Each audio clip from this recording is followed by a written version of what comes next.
teaching them, and I said, whenever you speak initially, I stress them to speak only in English. So whenever they saw me, they started talking in English, and the rest of the time they were speaking in Telugu. But when I entered into this project, I gave them some liberty. I thought I should use multilingualism because it is mandatory. Actually, the topic itself is regarding the multilingualism. So I have changed myself, and I said, okay, Pillalu, from now onwards, you can use a bit of Hindi or Telugu wherever you need it. So then children came forward to speak like that.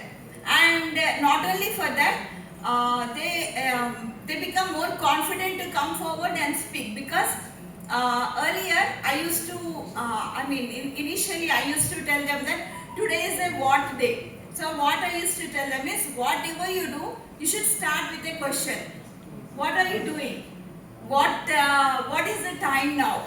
So whether it is necessary or not. Okay, what did you bring in your box?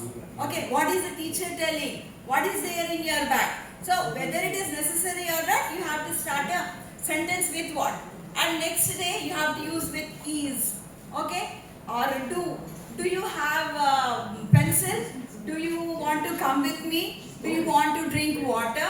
So just imagine yourself as if you need something, and you start asking. And sometimes they used to make some mistakes, but whenever they come to me, or some students who are at bright students, they used to correct the other students.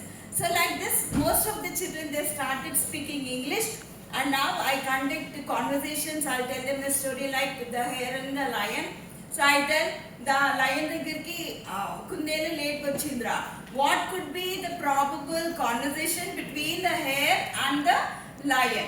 So they'll say, hey, ఎందుకు late వచ్చినావు? Then what will you say in English? They'll say, why are you late? Then what could be the answer given by the rabbit? So in this way, I make two students stand like that, like one is lion and the one is hare, and they make 3 to 4 transactions. So whether they are necessary or not. So I thought, when I improve this aspect in the children of speaking English correctly, they'll be more confident when they go into the outer world. They'll be able to write the answers in a better way. And if they know the content, if they can understand the content of the subjects, they'll be able to give the answer. Able to write the answers in a correct way, because they don't have to strain their brain for framing the correct sentences.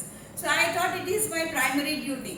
And recently, on Science Day,